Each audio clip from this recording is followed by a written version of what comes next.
Welcome to the Growth Model Blueprint. How many customers do you really need? And how are you really going to enroll them? Welcome to today's Force for Good Masterclass. I am your host, Coco Selman, five-time founder, impact investor, and creator of the Force for Good business system. Do you know how many customers you need? Do you know how many customers you need to hit this month's revenue target, to hit this year's revenue target, to break even, to fund growth, to prosper? Can you easily describe your growth model? Is your company a type whale, deer, rabbit, or mouse? These are the questions I invite you to consider today, because as we explore these questions, you will unpack your growth model and how it relates to your growth model. You'll define your growth model type and you'll craft your customized growth model. And remember that growth is a puzzle you can solve. And the first step is always your growth model. So your growth model is the math and method behind hitting your growth goals. It's how you win and keep your customers. It includes how many customers you need at each stage of your funnel, and it includes your conversion rates.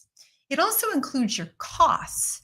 So we will be breaking down all of these things as we build your growth model today. So if you haven't already, go ahead and download the Growth Model Builder at aforceforgood.biz/weekly-tools. So the growth model for your business is like a recipe. Scaling your business is like preparing a feast for 100 guests without knowing what they're eating, what costs to make each dish. And without knowing, you are going to risk running out, overbuying, or overwhelming your kitchen. So your growth model is the recipe that makes success inevitable. So imagine 3 companies, all $3 million in annual revenue. So we've got company A serves 30 customers a day. We've got company B serving 100 customers a day. And company C, 1,000. So maybe A is a very, very specific, high-end, upscale place that serves only tasting menus. And B might be more of a regular restaurant that you would go to have a nice steak dinner. And company C might be more of a fast food place. So even though all are food companies, food restaurants, they all have a very different approach to revenue and growth. So each one has identical annual revenue, but they have different pricing strategies, operating costs, completely different customer acquisition approaches, different levels of break even, and different areas of focus for growth. So when you think about growing your company and you think about all the many ways you could grow your company, you want to make sure the way you're growing your company is aligned with your growth model. So today's focus within the Force for Good system is the core growth element of growth model. It's one of the fundamental legs of your flywheel. So today's tool is the Growth Model Builder, and it is one of the most comprehensive, helpful tools you will find in our system. You can find it again at aforceforgood.biz/weekly-tool. And we're today in this workshop, we're going to use the growth model builder so that you can identify your growth model type. You're going to craft your very own customized growth model. You're going to set 12-month growth model goals. And then you're going to leave with one specific habit that you can do every week for 30 minutes and one high potency action to install and activate your unique growth model. So let's go ahead and get into the background of what it means to have a growth model. You'll find this on the 4-page growth plan. This is an essential piece on page 2 of the 4th-page growth plan. And so the 4-page growth plan is the entire growth flywheel in 4 pages.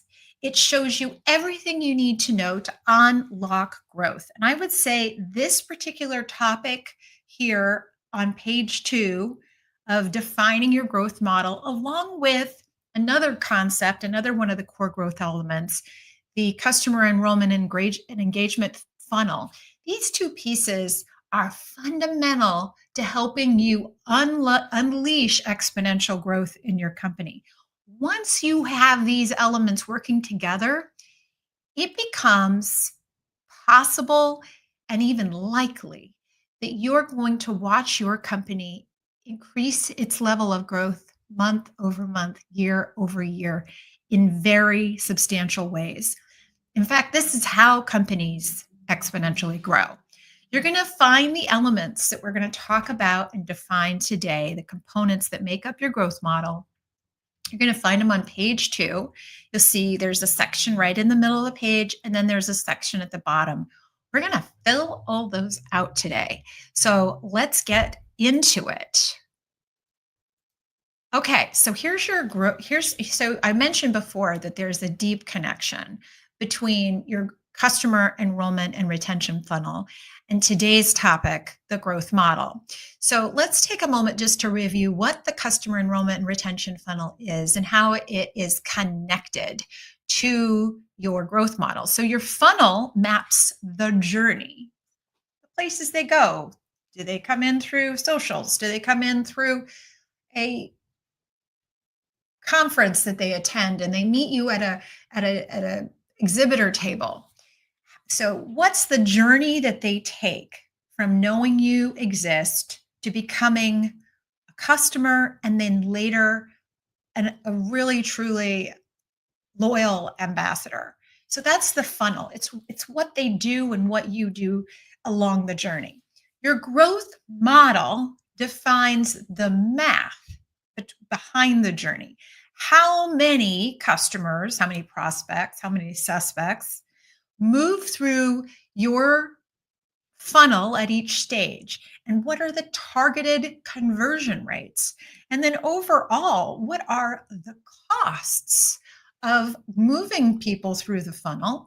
And is it aligned with your lifetime customer value? So these 2 concepts, the customer enrollment and retention funnel and the growth model, work together. The funnel shows how you engage customers, and the growth model shows if it works financially. So that is why it's so critical, because if we aren't always being thoughtful about efficiencies, we will create a enrollment system that exceeds the value, the lifetime value of the customer. So part of what we want to do is help you get into the nitty-gritty of what prevents that. So I like to think of there being 4 growth model types. There's 4 growth model types in the Force for Good model. And I invite you today, as we go through these next slides, to consider which type your company is. Are you a whale, a deer, a rabbit, or a mouse? So a whale are the big the companies that have great big customers. So they have very few high value customers.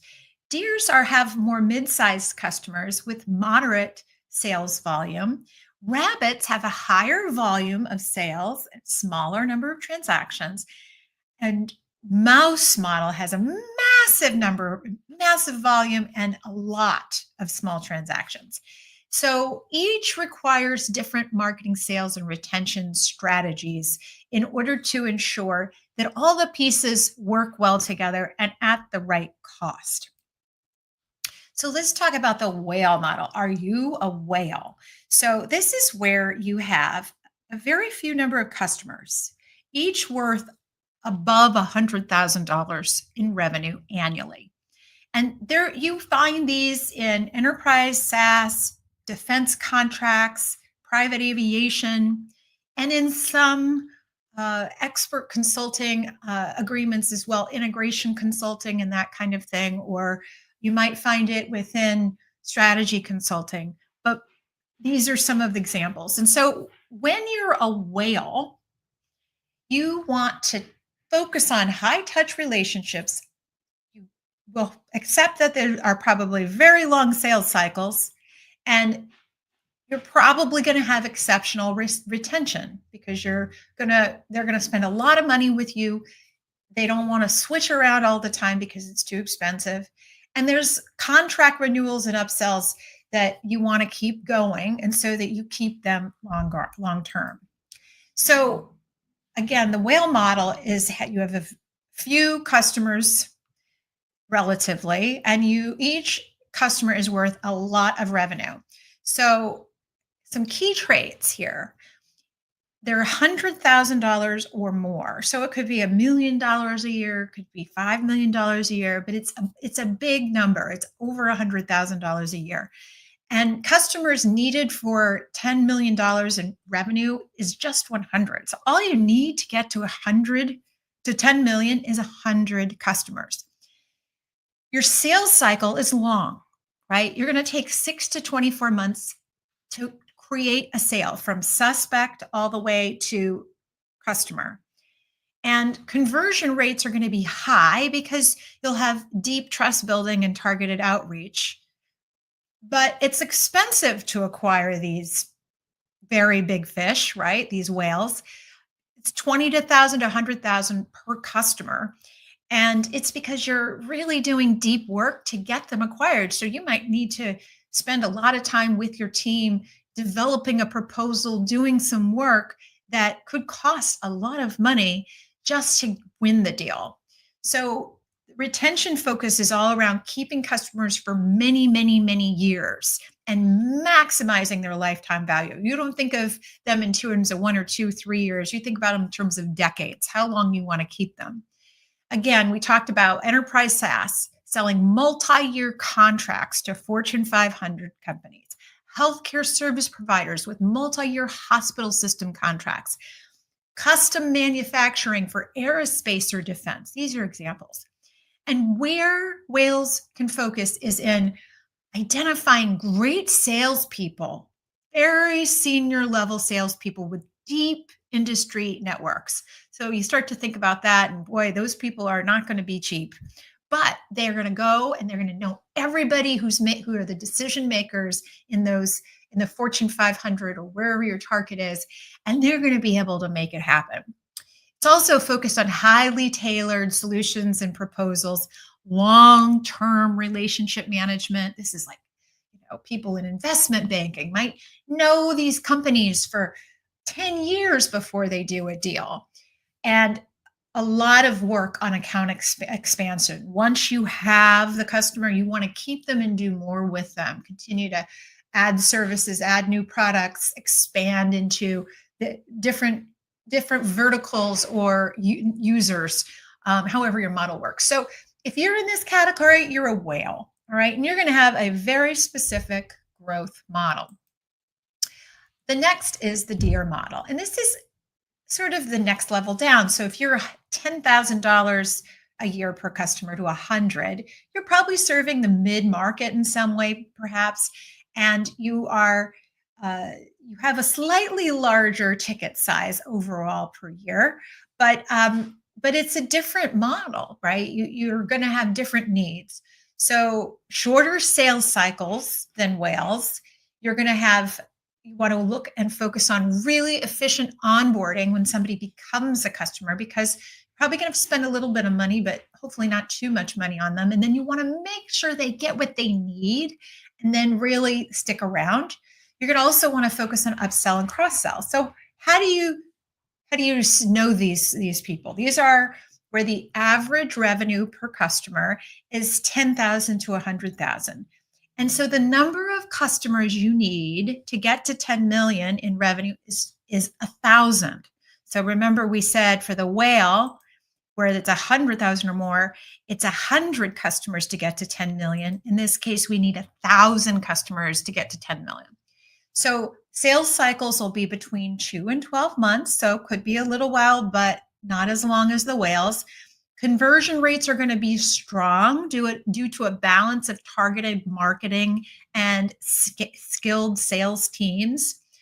The cost to acquire is going to be somewhere between 500 and 1,000 per customer. And your retention focus is going to be on multi-year relationships, and not, and they're valuable, but not always guaranteed. So here's some examples. Regional distributors selling to retail chains, business to business firms like marketing agencies or IT providers, mid-tier consulting engagements for small to medium-sized businesses. These are all examples of the DEAR model. I would say that a force for good is in the DEAR model, whereas with Illume, my healthcare company, we really were more in the whale model. We would have customers that would stick with us for a long time and would have a high value per year. So where you would focus if you're a DEAR is you blend inbound and outbound marketing. You work with skilled sales reps who can sell multiple offerings. So they don't have to be super, super senior, and they don't have to be super, super focused on one industry. They're more just really good salespeople that can learn about your product or services. And maybe they do some travel that's more local, or maybe they do more phone stuff, but they're less likely to be like the whale type of salespeople who are, really doing consultative selling and spending a lot of time and travel potentially to sell and engage with a customer.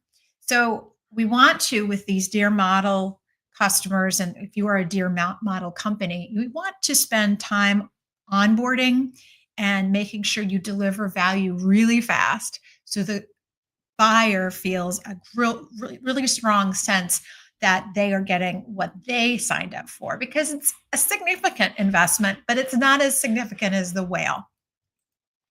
So the rabbit model is where you have many customers, each with modest revenue per year. So we say it's $1,000 to $10,000 per year. And so you're going to be focusing constantly on acquiring new customers. You're going to be looking for scalable customer service through people sitting on phones that are not going to have to go travel, or using bots and whatever kinds of low-priced functions you can. You're going to also be really focused on churn preventions and loyalty programs to keep your customers. Now, because your average revenue is 1 to 10,000, you can't spend quite as much on marketing and selling as the DEARs and the whales. So we have to watch a little more closely on how much you're spending, what's your cost per customer, your cost per prospect. So sales cycles can vary from 5 days to 120 days or longer, but typically that's the timeline. Conversion rates vary, but often improve through strong digital marketing funnels. So companies that in this particular area, you need to be rabbit model companies need to, I feel, strongly invest in digital marketing funnels that are super, super well tuned. Your data has to be super tight, and people need to be looking at that data every week. So your cost to acquire is $5 to $100 per customer. So you have to be careful not to overspend. You have to be very thoughtful about the different marketing mechanisms and how much time you're spending with individual people, and their cost, because one person might cost 50, $100 an hour. And so you really have to minimize your costs and think as much as you can about um, digital formats that can help you with that. The retention focus is really good, really important still too. Keep customers 1 to 2 years to optimize profitability. So some examples are subscription-based SaaS programs for small to medium-sized businesses, online education platforms with annual memberships, niche e-commerce brands with high repeat purchase rates, and where you want to focus. Scalable marketing automation, email, social ads, content, streamlined online sales processes, retention programs to extend customer lifespan. So this is really where you need to become really good at marketing. We'll talk about this in another program, but another masterclass. But really, when you are a whale or a deer, you're going to be more sales focused. When you're a rabbit or a mouse, you are going to be more marketing focused. You're going to need to do more marketing that hits lots of people versus sales where you have a person who is using their time. So now we're down to the mouse model. So this is extremely high volume of customers and very low customer value per customer. So focus areas: automation, mass marketing, ultra efficient delivery, automated personalization. So here are the traits. These are companies where your annual average revenue per customer is under $1,000 and often even $100. So customers needed for $10 million in revenue is 100,000. So remember again, for a whale, you need just 100. So, but here with the mouse, you need 100,000 customers. Your sales cycle will likely be 1 to 30 days, quick, fast. They're either going to buy it or they're not. Conversion rates are going to be very low. You're going to have to do lots and lots and lots and lots of mass marketing, and then hit the low percentage. And it requires large amounts of top of funnel reach. The cost to acquire is 10 cents to $5. That is all you can spend if you're making less than $1,000 per customer per year. So you have to come up with a very different marketing and sales approach, and your areas of focus on conversion rates and cost per customer and cost per acquisition is going to be super, super, super important. Retention folks, keep customers subscribed or repurchasing frequently. This is super important for those that are selling these types of lower priced products. So examples would be consumer mobile apps with freemium to paid upgrades, low cost SaaS tools for individuals or small teams, and mass market subscription boxes for under $10 a month. So you want to focus your growth on viral tactics and referral incentives, broad reach via social media, affiliates, partnerships, working with companies like Statosphere to help you bring in people through influencers, for example, customer engagement strategies to prevent churn, and lots of AI driven customization. So we're seeing this more and more, AI being the way that a company can become super personalized by keeping good data. And so companies that are the mice model, if you really are in that space, your ability to manage data needs to be super high. You need to be able to have a really powerful database, CRM system, and that keeps and has all the data available, and then a way for you to constantly be analyzing that data and seeing where there are strengths and weaknesses along the funnel so that you can tweak and improve. So lots of detail oriented data people in your team, making sure that you are spending as little as possible and getting the best results possible every day, every week, every month, every quarter, every year. So we've talked about the 4 different types. And so here they are kind of all in one place. And we have the whale, the deer, the rabbit, the mouse. You see how different they are. So, and one of the most key elements of a growth model that drives which growth model you're in is the average revenue per customer. So we start with that from the very beginning. You ask yourself, how much is my annual revenue right now? And you divide it by the total number of customers you have, and that becomes your average revenue. So it shows how much each customer is financially worth annually to your company. And it is the number one indicator of which growth model will fit you. So you can see here that companies of various sizes are going to have the different models.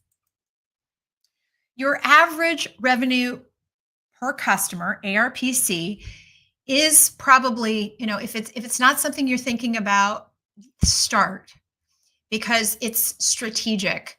When I think about the key strategic areas of focus, for example, for a force for good, and I think about what I want to be focused on all the time throughout terms in history, I always want to be increasing my average revenue per customer. Now, that's not true for every company, but it is certainly for mine.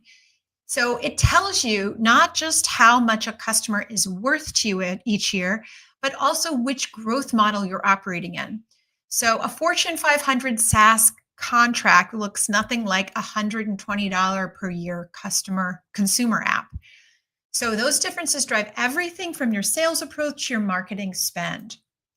So the next important term or metric is the average gross profit per customer, AGPPC. And it's the average amount of gross profit you make from each customer annually after subtracting the cost of goods sold from revenue. So let's say you have an average revenue per customer of 10,000 and your gross profit margin is 60%. That means your average gross profit per customer is $6,000. AGPPC is $6,000. So this number is important because it shows how much money per customer you can spend on your operating expenses. And then whatever's left over becomes your profit. So you want to have a good sense of your AGPPC along with your average revenue per customer. And in many ways, this average gross profit per customer is the one you want to think about. So in my healthcare business, we thought about these numbers all the time. So every time we bring on a new customer, I would think in my head, these are the number of hours, more units that we're going to be bringing on. And I would write this customer is worth X number of dollars per new customer. And then how much does that look like to my gross profit? If I add, so if I know last month what my profit was, my net income, then I add a new customer, I know how much more I'm going to make this month because I know my average gross profit per customer. So it shows the actual contribution to the bottom line for each customer towards covering operating expenses and generating profit. It's the number you use in calculating break-even and in calculating profit target calculations. Very, very powerful number to know. So together, ARPC, average revenue per customer, and AGPPC, average gross profit per customer. These together tell a great story. ARPC tells you what you bill a customer. AGPPC tells you what you keep after the direct costs of serving them. So notice in the various models, whether you're a whale, a deer, a rabbit, or a mouse, there's a difference too, typically in margins, the percent that you of gross profit you're keeping. So software products may have very high margins, whereas service-based businesses may have lower margins. So in my healthcare business, our gross profit was much lower than for a service for a SaaS company, right? So knowing this helps you to not try to look over at somebody in a different business model than yours and try to do the same marketing or sales, because you're not going to be able to have the same cost structure. So knowing these numbers is critical. It drives your break-even point, and it shapes how aggressively you can invest in acquiring new customers. The next thing I always like to bring up, and whether you are a break-even company where you're already making profit or you're not, it's important to know what your break-even point is. So at what point every month do you hit break-even? At what point is it a certain number of units you've sold, some customers you brought on board, revenue targets you've hit? Where is that point in a given month or a given year where you say, okay, everything above that now is profit. All the gross profit I bring in after this is profit. So the definition of break-even point is the number of customers needed to cover all of your costs. So all your costs would be all of your operating expenses and all your COGS.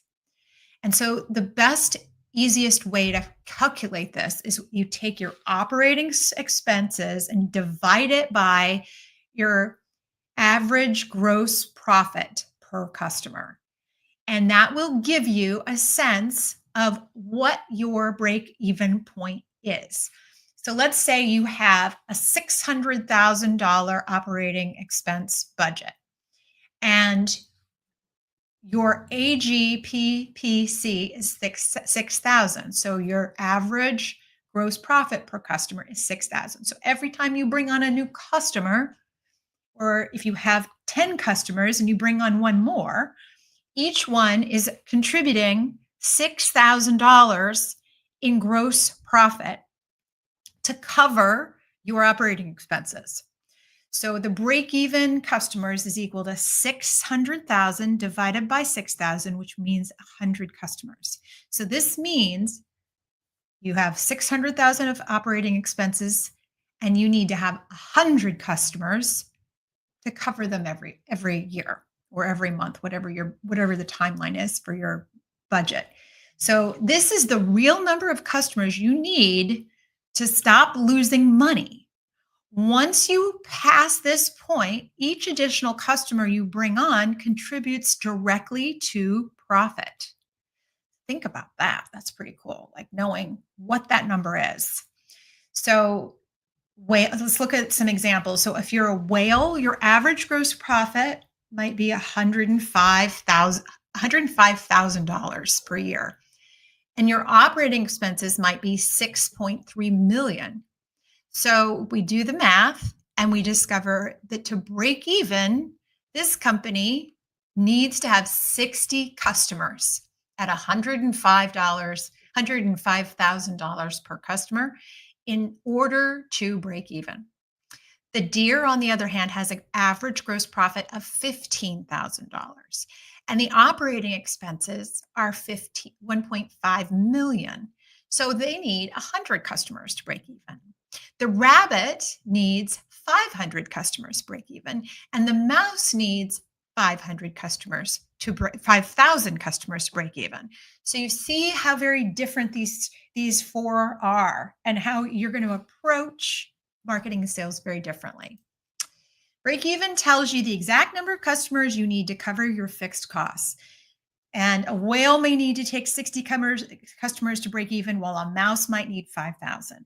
This is why knowing your average gross profit per customer is so important. It is one of the foundational elements of every growth target you set.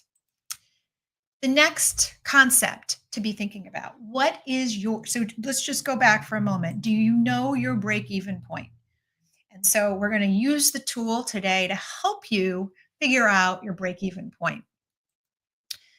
What about desired income? So let's say you now know the average, now know the number of customers you need to break even, but maybe you want to do a heck of a lot better than break even, right? So what is your desired income, say this next 12 months? And then what would be the number of customers that you would need in order to hit that goal? So the definition is the number of customers you need to cover your operating expenses and achieve your profit goal for the year. That's your desired income. And the way we get this is by taking the operating expenses, so all of your OPEX, plus whatever that desired net income is. Let's say it's $1 million. So you add your operating expenses and your $1 million of net income, you add those together, and then you divide it once again by the average gross profit per customer. And that's going to tell you how many customers you need to not just break even, but hit this desired income goal.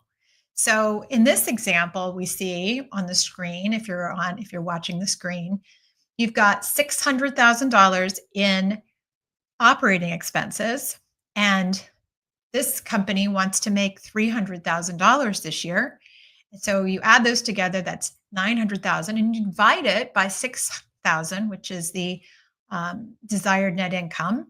Sorry, it's the average gross profit per customer. And that will give you 150 customers. So you can break even at 100 customers. You can get to your goal at 150. So break even is survival. The number that you're looking for here is your prosperity.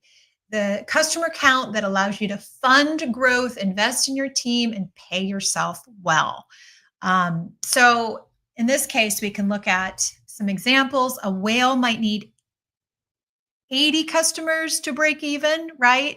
And they might need desired income of 2 million, and the deer might need 100. Sorry, this isn't break even customers. This is desired income. So whale needs 80 customers, the deer needs 140 customers, the rabbit needs 625 customers, and the mouse needs 6,000. And that's compared to this previous slide. So you can see how it went from 60 to 80, right, for the whale. So they just need a little bit more customers in order to hit that break even. So now the next question is conversion rates. So as someone comes through your funnel, right, they come through the top, they're coming in and they first learn about you, and then they get into the middle of the funnel where you're giving them profound experiences, and then you make an offer and they say yes. Along that journey, you're going to look for the conversion rate. How many of the people who find out about you become prospects? So what's that percentage? And then what's the percentage that goes from being a prospect to a qualified prospect, or a qualified prospect to an offer, or an offer to a customer, or a customer to a satisfied customer, and a satisfied customer to a loyal ambassador? So ideally, what you'll want to do, and this usually takes some time, this isn't something you're going to probably implement overnight if you haven't already, you'll build ways to measure each of these steps. Okay, so this is just put this in your head. This could be a first step. When we come to a high potency action, it could be that you're looking to develop a way to measure your conversion rates from step to step. So this is the magic, because I've seen this happen for myself and I've seen it happen with other companies. When you start to measure each of these steps, the conversion rates and also the unit. So how many suspects, how many prospects, the only way you can measure conversion is if you have those. But as you start to see that, you will start to understand, you will diagnose the problems in your funnel, and you can then quickly diagnose and correct them. It pinpoints exactly where people fall off in your funnel. So, higher conversion rates mean you need fewer people at the top to hit your goals. It informs you where to invest in process, training, and marketing to get the biggest lift in results. So you want to spend as little on marketing and sales as possible, but you want the biggest results. So this helps you understand where it's working and where it's not working. So your conversion rates tell the truth about your funnel's performance. So when we look at different types of growth models, there will be strong variation between each of the stages, right? And so when we look at converting a suspect into a prospect, somebody who knows that we exist but hasn't signed up for anything, so we know who they are, becomes part of our funnel, that might be 10% would be the conversion rate for a whale, 8% for a deer, 5% for a rabbit, and 3% for a mouse. Now that's averages. You could have a very different amount, but you can think about it this way. And then when you go on then from there and you look at, well, what does it take to get a prospect? So somebody who's made it into your database, signed up for your free trial, or said yes to having a discovery session with your company, or whatever it is.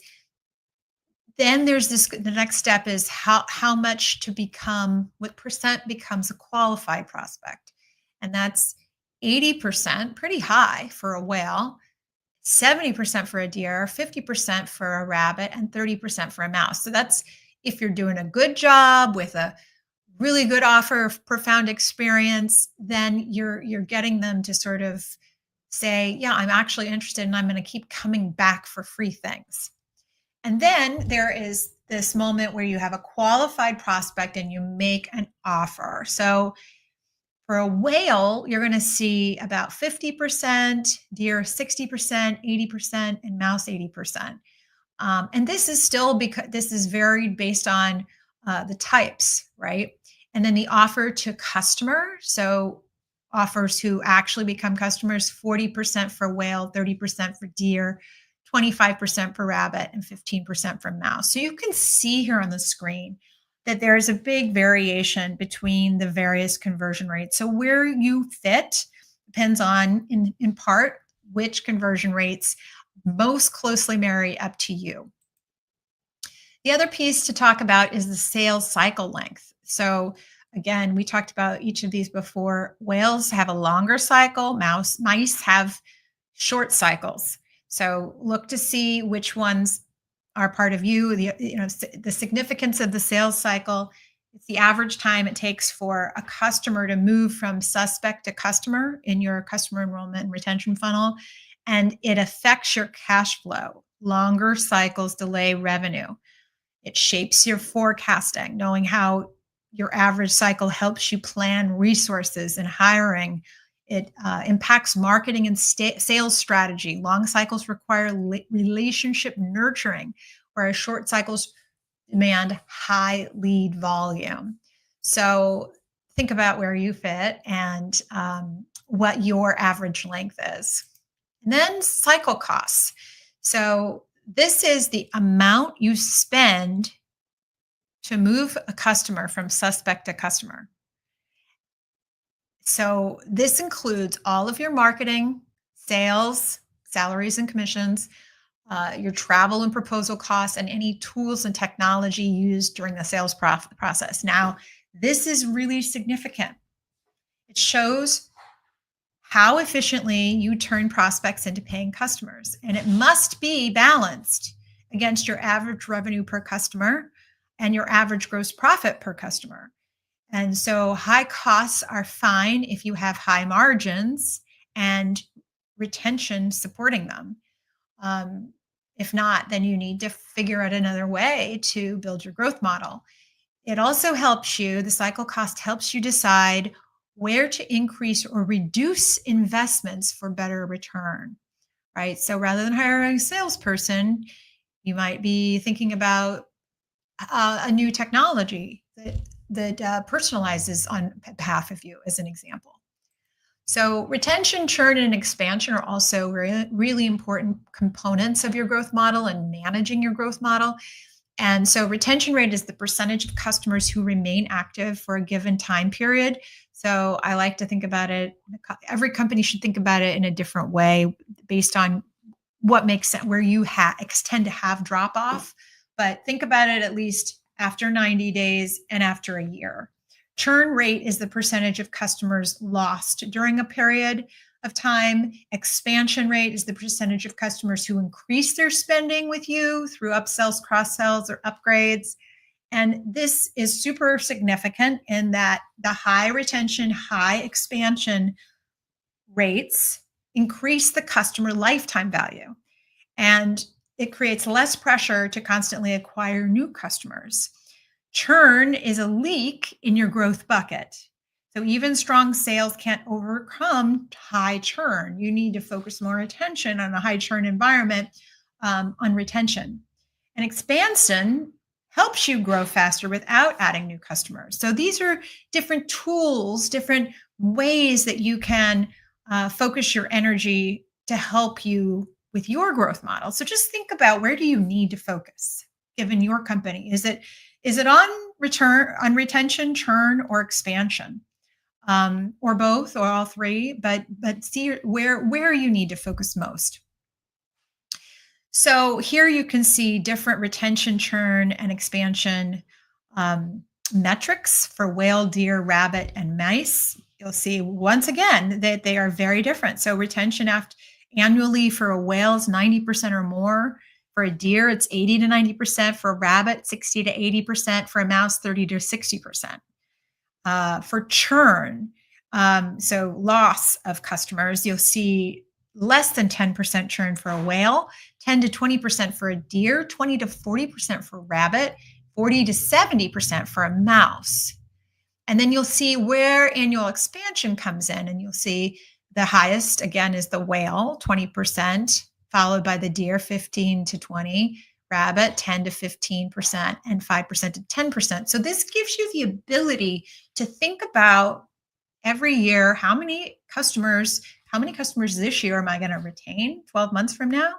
And then how many of them am I going to be able to expand services, right? So that helps you build your model for your forecast. And what are your costs? So think about your costs within your growth model. So your costs per prospect and your costs per customer. So cost per prospect is the average marketing and sales cost to acquire one qualified prospect. So someone that you can get as far as asking them. And the other is the cost to actually bring on the customer, new paying customer. So total customer acquisition costs divided by the number of new customers or new prospects. And so this is very significant. Cost per prospect tells you the cost to fill the top and middle of the funnel, and cost per customer tells you the true cost of winning a customer in its whole funnel. So if your CPC is higher than your gross profit per customer, you will never reach profitability. Remember that metric again, average gross profit per customer. You have to make sure you never have it more, that it always needs to be more than your cost per customer. You need to track both, because both will help you diagnose where to optimize: marketing efficiency for the cost per prospect, and sales conversion on the cost per customer. It's really powerful, these numbers. So you can look and see here on the screen the different costs per prospect, cost per customer, and just notice how big of a difference they are. So for a whale, cost per prospect might be $500 to $5,000. Cost per customer might be $5,000 to $50,000. Whereas for a mouse, it might be pennies to $50 for a prospect and pennies to maybe $200 per customer. So very different marketing growth strategies. So cost per customer and cost per prospect show you exactly what it costs, put the right people in your funnel and turn them into paying customers. And by the way, you can always improve these cost per metrics. Always. There's always room for improvement. So if you only track cost per customer, you may miss the fact that you're overspending to get leads in the first place. If you only track cost per prospect, you may not see conversion problems. Switch that. If you only track cost per prospect, you may miss the fact that you're overspending to get leads in the first place. If you only track cost per customer, you may not see conversion problems that are driving your costs up. So the healthiest companies really do track both. And you always want to compare these costs to the gross profit per customer and then adjust accordingly. The next metric, take a deep breath, right? It's a lot. The next one, but this is going to really, this is a longer masterclass. And so we will move into the tool in just a minute, and then the lights are going to start to go off. So the next piece to think about is the customer lifetime value. What's the lifetime value of our customer? The total gross profit your company receives from a customer over the entire length of their relationship. So the formula for this is gross profit per customer times the average number of purchases or renewal periods over the relationship. And so that's where you're finding out what the customer long-term value is. And I'll tell you, whenever you're talking to investors, this is one they want you to know, right? This is all of these numbers are, but this one is where they're really thinking about how much does it take to acquire a customer, and then how much will we receive from just one customer? What's the customer lifetime value? So CLV tells you how much a customer is worth over time, not just the first sale. It's essential for deciding how much you can afford to spend on acquisition. A higher CLV relative to cost per customer means more resources to reinvest into marketing, service, and growth. And it shows whether you should focus on retention and expansion or new acquisition. All right. So again, our CLV ranges are very different. For a whale, it could be 250,000 to 5 million or more, the total customer lifetime value. Whereas for a mouse, somewhere between 10 and 500. So very different businesses, different business models. Which one is yours? So what is your customer lifetime value? It's one of the most important numbers in your growth model. If you know that each customer is worth $1,800 to you over 3 years and it costs you $400 to acquire them, you can make smart, confident decisions about your marketing spend, right? Think about it that way. If your CLV is too close or less than your cost per customer, it's a sign that you need to work on retention, expansion, or pricing before scaling any acquisition. You could be gaining customers and actually losing more and more money. You don't want to do that. So in each one, we've got some examples here on the screen. So we talked about those in the previous screen, so I'll keep going.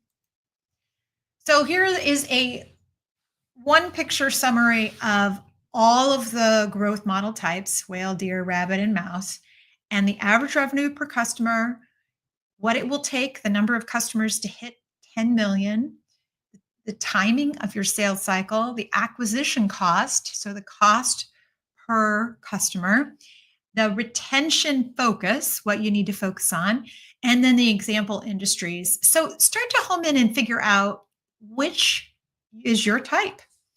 It shows each model demands different skills, strategies, and resource allocations. And certainly you can see if you choose the wrong playbook for your model, it can either stall growth or put you, deeply in the red. Aligning your approach with your model gives you the greatest chance of scaling successfully. All right, so it's time. We are going to go over to the Growth Model Builder. And this time I have it available to you in both a PDF as well as the Excel version. And the Excel version is the one I'm going to walk you through because it will actually do most of the calculations for you, and that does make it easier. So we're going to determine how many customers you need, identify your growth model type, build your growth model, set 12-month goals for your growth model. Then we're going to put it together into one summary slide so that you can be able to return to it over and over again. And then we're going to show you how to track and refine. So we are going to go now to, let's say, got to remove this and add this. And we're going to put this there. And let's see if I can put my little head in here somewhere. Oh, right there. Oh, you don't need to see me. Here, I'll get myself out of there. All right, so here's your growth model. All right, so this is fun and super exciting. So we're going to show you the growth model builder. And in this growth model builder, this is the Excel file. And you'll see it at the bottom, it has these tabs. And the first tab is the instructions. And it's going to give you a definition of growth model, why it matters, and then how to use the tool. And you'll see that as we're going to start with instructions, and we're just going to work our way across from one tab to the next. And you're going to see some cells are yellow and others are gray. And you want to focus on putting your numbers only in the yellow, and that will calculate everything else. And refrain from filling in the gray boxes, because if you do, then with new numbers, then the calculations would be lost. If you're sophisticated with Excel, then you can probably get away with it. But I would recommend keeping a blank template version at your disposal so you can easily just copy and paste back that original calculation if you type over a gray box. All right, the next piece here is how many. So the first part of the growth model builder is how many customers do you need? So I've filled in some numbers here so that we can look at numbers, but you can, anything that's in yellow, I encourage you to write over them. So you're gonna receive the template with numbers in it. And so when you look here, the first section, you're gonna talk about how many customers you need. You're gonna go through and put in your current profit and loss monthly and annually. And then you're going to put in your break-even revenues and your desired income. So we're going to put all this data in. It's going to start to spit out answers for us. So put in your monthly revenue and your annual revenue. Put in your cost of goods sold monthly and annually. And then it will show you what your gross profit is and your gross profit margin. And then you're going to be able to apply in your operating expenses. So plug in your operating expenses. So if you're following along right now, go ahead and just put in numbers, right, in the yellow spots. Just put in your best guess for these items. And then, or if you're not sure about what the annual amounts are, you only know the month, just do the month and then come back and do the annual later. Then you can come on down and to your total customers served. So how many customers have you served in this month, and how many have you served in the last year?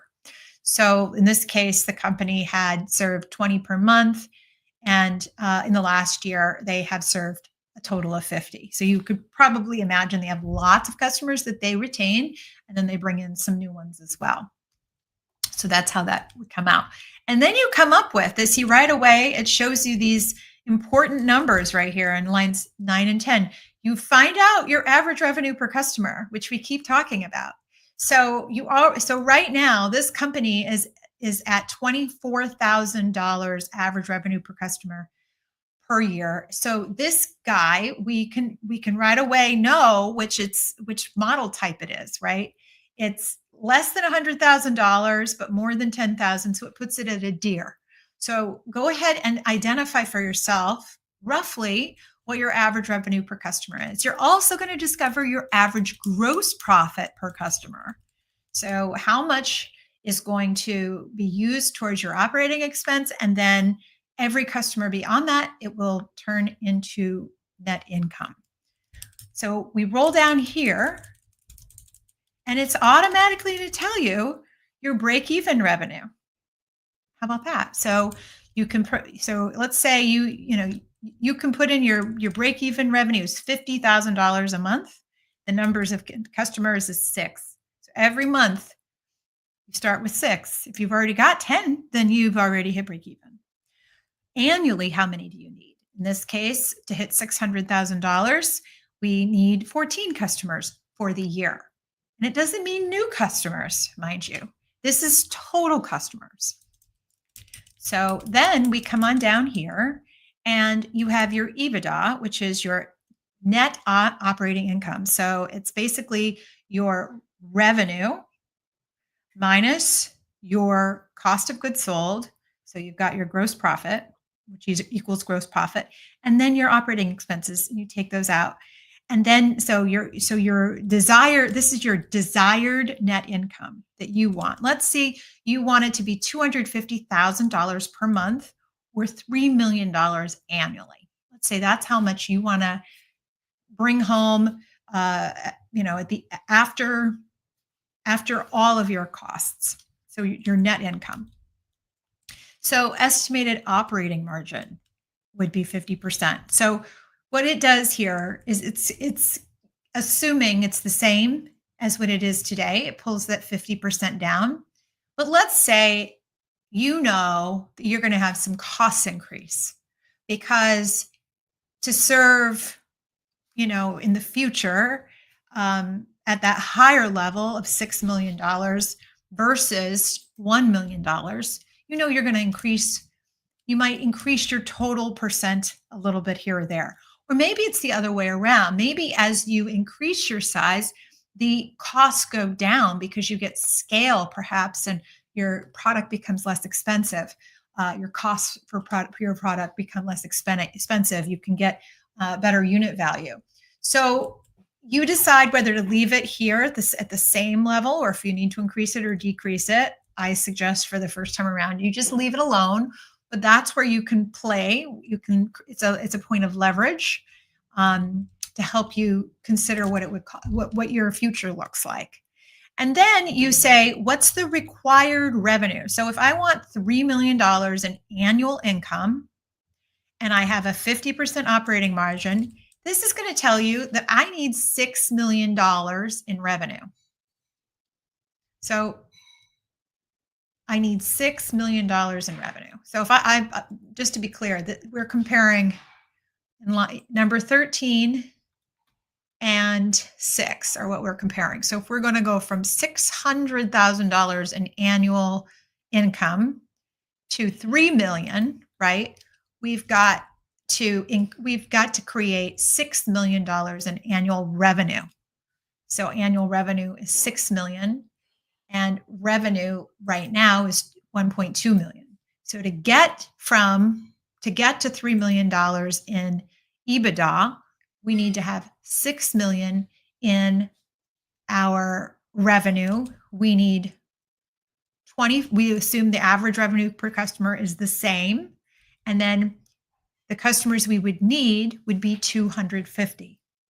All right. So got 14 customers to break even, but we need 250 customers per year to hit a $3 million annual goal. So go ahead and fill this out. And if you want to make any adjustments to the items in yellow, you can. So now you've got a good start, right? You know what your average revenue per customer is. You know what your break-even level is in both revenue as well as customers. And now you also know, boy, I can plug in different numbers here. So let's say instead of 3 million, I just want 1 million.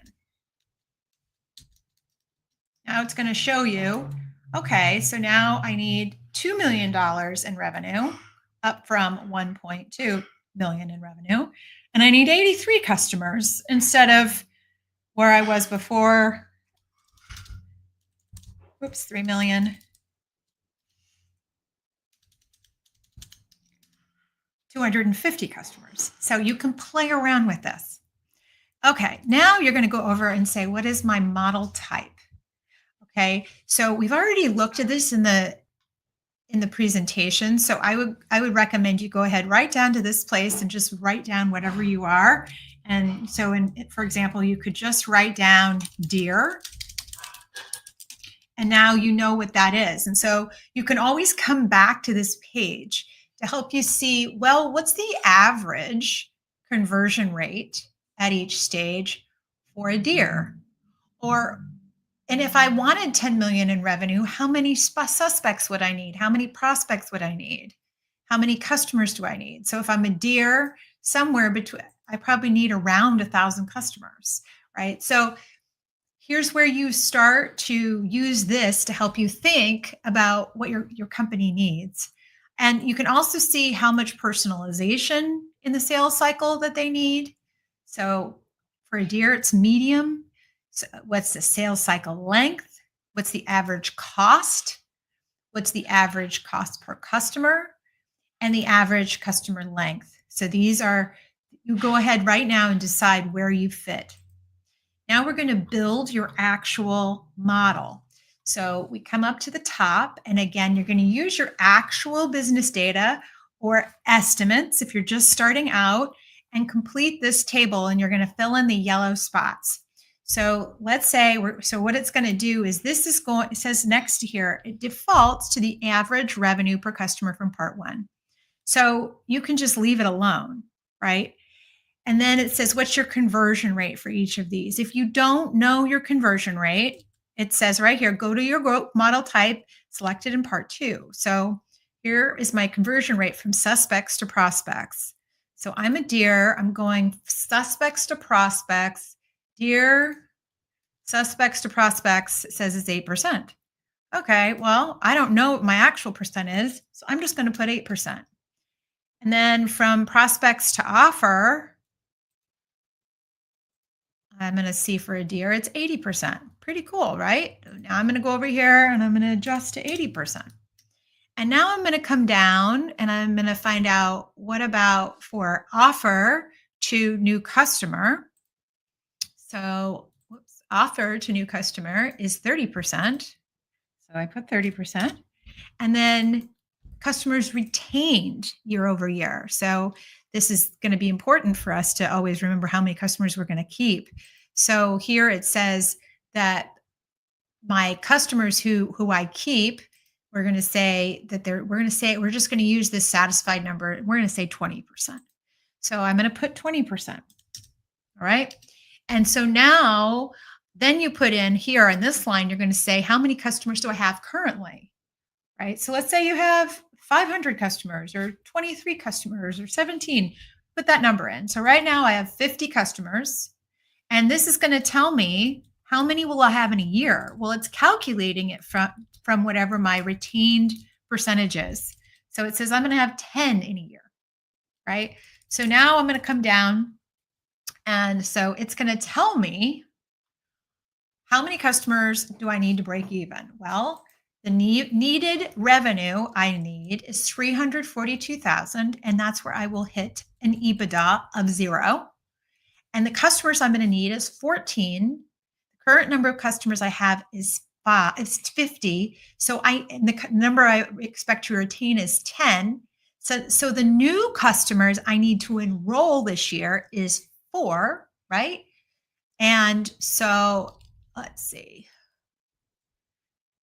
And okay, 4. And so then it's going to tell you the number of, let's see. So is that right? Let's see. New customers you will need.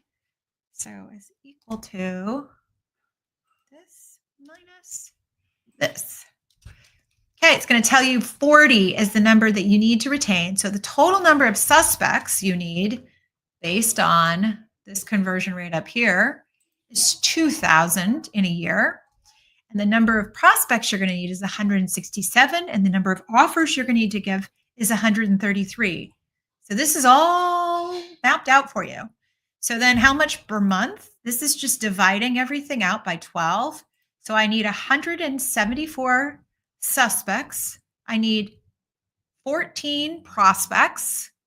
So prospects, people that give you their email address. And the number of offers I would need to deliver is 11. I need to sit down and get 14 new prospects far enough along that I can officially ask them to be my customer. And at such a rate that they are going to say 30% of the time, they're going to say yes. So now we look at the customers needed to support desired net income. So what's our current annual revenue? That's here, and that's pulled from part 1. What's our net income right now? 600,000. That's also pulled from part 1. So then what's the desired EBITDA? And that's we pulled directly from part 1 as well, along with the operating margin. But again, this is a place that if you wanted to, you could play with it, put different numbers in.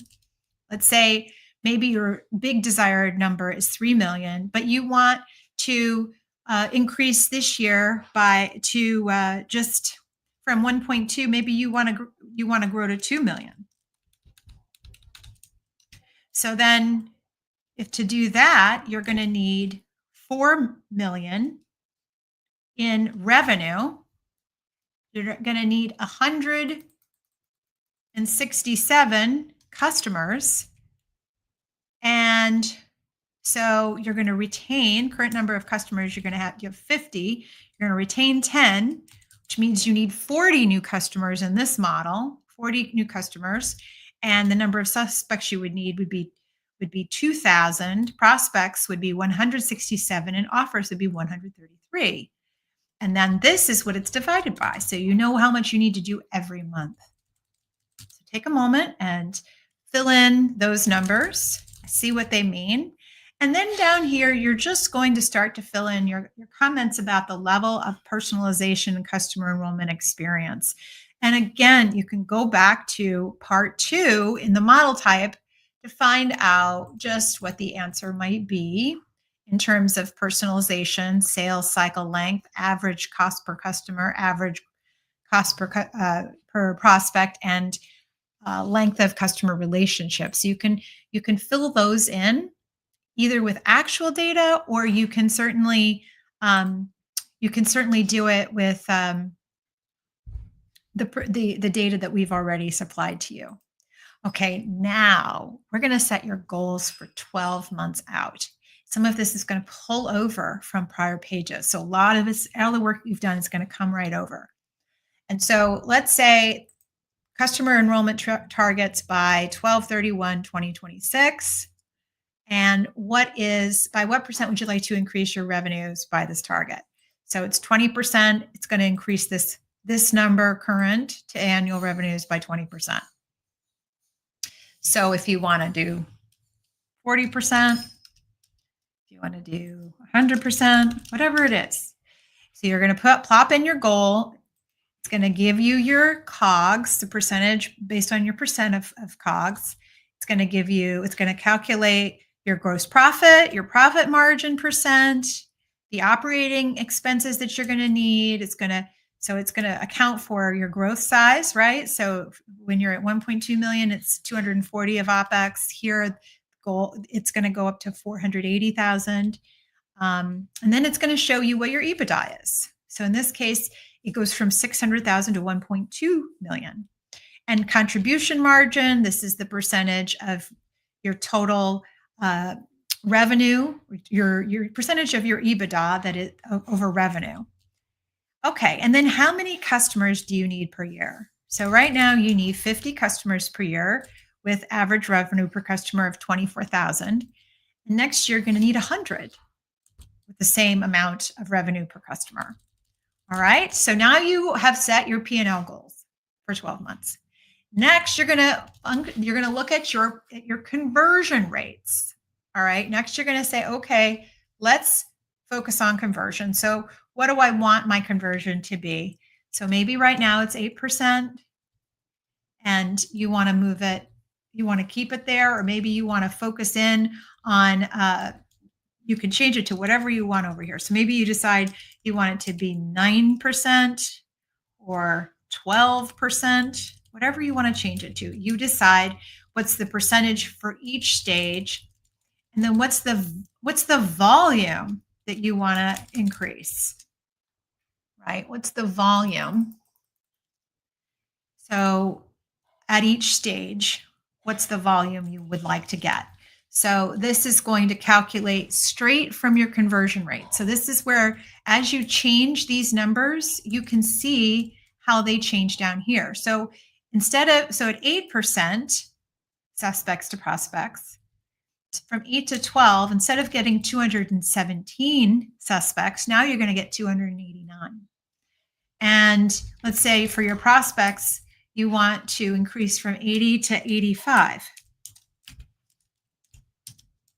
So now you go from 17 here and 33 here, right? And that's assuming you also increase by 12% up here. So see how big of a difference that is? You're like almost doubled your volume at this point, just by adjusting these two numbers, not radically. And then you can say, all right, well, then I want to increase my offer to customer from 30% to 40%. What's that going to do? Well, gee, that's going to increase the number I need, or the number that I'm going to get, from 14 to 21, or 167 to 250. And then the new customers I'm going to get from that goes from 4 to 8 monthly, or 50 to 100 annually. So notice how this tweaking creates powerful results. So now, just by changing around your metrics and making improvements in the funnel, this is how you get from 50 customers per year to 100. That's how you double your numbers. And by the way, that was totally random that I did it that way, and it turned out so perfectly. But that is the power of a growth model. Okay, so then over here, you can also look at the cost of your cycle. What other things you're doing in addition to tweaking here in each stage. When you start to tweak how much you spend on marketing, sales, travel, tools, etc., then you can increase or lower your costs, right? And that's going to help you know, well, if this is how much the cost is, then I can know what my cost per customer is, for example, cost per acquisition. And now I know how much I'm spending every time I acquire a new customer. Here we see retention, churn, expansion in the same ways, where we can update and create goals around retention and 90 days out and 12 months out. So go ahead and set your 12-month goals here. And then we go to section 5, where we put it together. And here you don't have to do anything. This just pulls from everywhere else. The only thing that you have to do is select which model you are. And here's where you just give it a mark and indicate which one it is. But all these other things are gonna populate for you. And hopefully this is gonna help you see things really, really clearly. Let me just adjust these so they're a little bit more clear for you. All right, so putting it all together. So now you've done the work, you find out your average revenue per customer is 24,000. This is a key number for you to keep your eyes on all the time. So how many customers do I need to have 100,000 in revenue? I need 4. If you have more than 4, that's great. How many do I need for 1 million? I need 42. That's great. How many do I need for 10 million? 417. And then, gee, if I want to build my company to $100 million, I would need 4,167 customers. So think about where you fit. Think about what your goals are, and think about the growth strategy you would need to get from where you are. Maybe you have 1 million, you have your 42 customers, and you want to get to 10 million.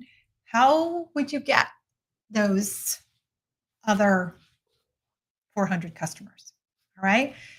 So this is also showing you, so this is set on the default of 12 months from now, or whatever your default was you put on the goal setting page. So how many suspects do you need based on the percentages that you have here? You need 204 per month suspects. You need 25 prospects per month, and you need 8 new customers per month in order to meet your goals. So 12%, 85%, 40%, these are your goals um, for conversion. And they came from the prior page as well. And then you have your retention rates. And these are, again, coming straight over from the 12-page goal. But you have it all right here so you see what you have been working on. And all in one place, you can see what your growth model is. So be sure to update your 4-page growth plan once you get to this part. You'll see this is the section right here is exactly that this section exactly is on your 4-page growth plan. So just transfer this data over to your 4-page growth plan, and then it can live there and help you as you think about the bigger model of growing your company. So the last piece then is tracking. So I invite you to use this page, this sheet in the Excel model, and you can put it on a Google sheet if you want, or you can use it right here in Excel, whatever is better for you. And start every single month or week. I like weeks, but let's get started first every month where you measure as many things in here as you can. So you measure, maybe you can't measure all your suspects, you can't measure all your prospects, but you can probably measure your offers. You can probably measure your new customers. Maybe you don't know how many are satisfied. Maybe you don't know how many are loyal. That's okay. So maybe you start out with, average revenue per customer, your prospects, your offers, your new customers, right? And then it's going to calculate for you your conversion rates, right? And now you're able to compare it to your goals, which are over here, right? So then you can start to track retention. So you're going to be able to look, and we did this at Illume with nurses. We tracked retention over a number of set periods. We didn't do a 7-day period. We did more 30, 60 days, 12 months, 3 years. That's what we looked at. But every business is different. For some companies where you have quick turnaround, right, or things disappear fast, you may need to look again, right? Look at 7 days. If you're a company who people only order from you once a season, then 7 days or even 30 days is going to be irrelevant. You may only want to look at your 12-month and 3 years or whatever makes sense. Maybe it's quarterly or something like that. So you want to look then and have, again, a system in place. Maybe you have a system, maybe you don't, where you look at how many of the customers that I have today have been retained from 7 days ago, 30 days ago, 90 days ago. What's that percentage? What's the percent that have been lost? And then how many of the customers that I have we upsold? And so what percentage of customers have been upsold in the last 7, 30, 90, 12 month, 3 years? So this is important data. You may not have access to it. You may need time, but this is the place to begin. And as you start filling in this data every single month, and in some cases, like we used to look at this, our funnel, this part of our funnel, we actually looked at it every single day, right? We were looking every single day and we actually we took it and we took this prospects, line number 11 here, we took it and we made it into like 5 different lines. It was part of our specific process of bringing in new nurses, and we refined it. So every day we'd be like, all right, how many do we have in each stage? Who's where? Which person is, how do we get this person to go to the next stage? What do we need to do next? So when you, depending on your growth model and, depending on whether you're more automated or you're more hands-on approach custom because you're a whale, the difference, you'll need to tweak these systems, each of them differently. All right, so you've gone and gotten a lot here today. I'm so glad you're still with me. So we're going to switch back over now to our final bits. You're almost there. You've gotten through the whole growth tool. Now take a moment to just pause and acknowledge your wisdom. So you've built your new growth model. I'm sure your brain is spinning and buzzing, and you probably have a lot of confusion in some places and hopefully lots of insights. So your growth model is your company GPS. You'll walk away knowing the exact math behind hitting your revenue and profit goals. So hopefully by thinking about all those conversion rates and your costs per prospect and your costs per customer, you're starting to understand, and your average revenue per customer and your average gross profit per customer, you're starting to really put together the elements that create growth and confine growth. So hopefully you're starting to see that small metric shifts create big result. A 5% increase in conversion rates or average revenue per customer can compound into significant revenue growth without adding any more customers. Think about that. So not all growth models are created equal. Whether you're a whale, a deer, a rabbit, or a mouse, business dramatically changes your strategy for acquisition, retention, and profitability depending on which you are. So profit is not revenue. It's what's left after delivery of your services and operations. By tracking average gross profit per customer and break-even point, you can focus your customers and offers that create real prosperity. So you have the power to choose where to focus for fastest growth once you start to dissect this out. And with clear metrics, you can decide whether to prioritize more leads, better conversion, higher value offers, or stronger retention. And you'll know the financial impact before you act. So you cannot scale what you don't measure. So you want to focus on your growth model, which gives you everything you need to ensure growth is the only outcome. So update your 4-page growth plan. Page 2, there's 2 sections to update. And pick a high leverage habit. So this week, it's really important. This masterclass, if you had 30 minutes each week, which you do, we all do, 30 minutes each week to focus on your growth model, what single habit would move the needle most for your business this quarter? So some example ways to install a habit: review your customer enrollment and retention funnel, both the units and conversion rates at each stage every week. I highly recommend this. It's like my number one recommendation if you want to grow.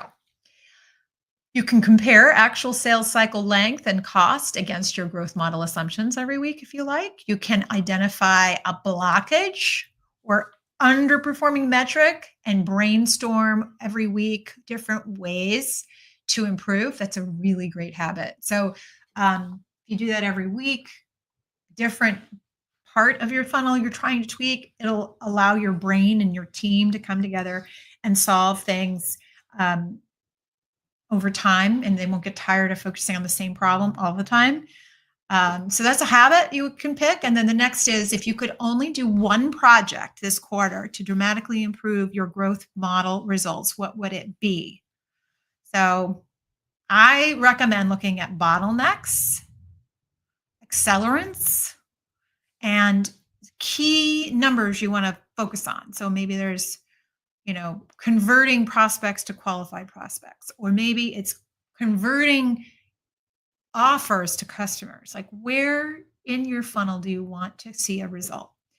And then be sure to figure out a specific task. So maybe you want to redesign the customer onboarding process to improve customer to satisfied conversion rates by 20%. Maybe you want to launch high impact referral program to double ambassador driven customer acquisition. Maybe you want to negotiate a supplier contract to increase average gross profit per customer. Maybe you want to implement a CRM automation that cuts sales cycles in half. Maybe you want to create a premium upsell offering to expand revenue from existing customers by 15%. So there are lots of ways you can do this. We did so much today in this great big master class. You defined your growth model and you saw your model type, which now you can go back to and learn more about. And you learned how to use the growth model builder. So hopefully this is one of those tools you're going to use all the time. You've integrated these discoveries into your 4-page growth plan. So now it can affect every other part of your company. You've identified a high leverage habit and committed to a high potency action. Be sure to look at chapter 9 in my book, A Force for Good, which you can get at aforceforgood.biz/book. And you can learn even more there about the growth model. And certainly you can sign up for more tools like the growth model builder. We hand them out free once a week. For a short time each week, you get a different tool and a masterclass to go along with it. Go to aforceforgood.biz/weekly-tool to get your access. And you can also sign up for our growth accelerator, which allows you to install the full system of growth into your company. And you do it in just 12 modules. So it's in the most efficient way and in the order of tools that create the best growth, the information you need to digest quickest to help you really implement a system. It's at aforceforgood.biz/accelerator. Oh my goodness. Thank you. Thank you, thank you, thank you for being here today and figuring out how many customers you need to create prosperity in your company. The world is made better by women-led business. Let's go make the world a better place.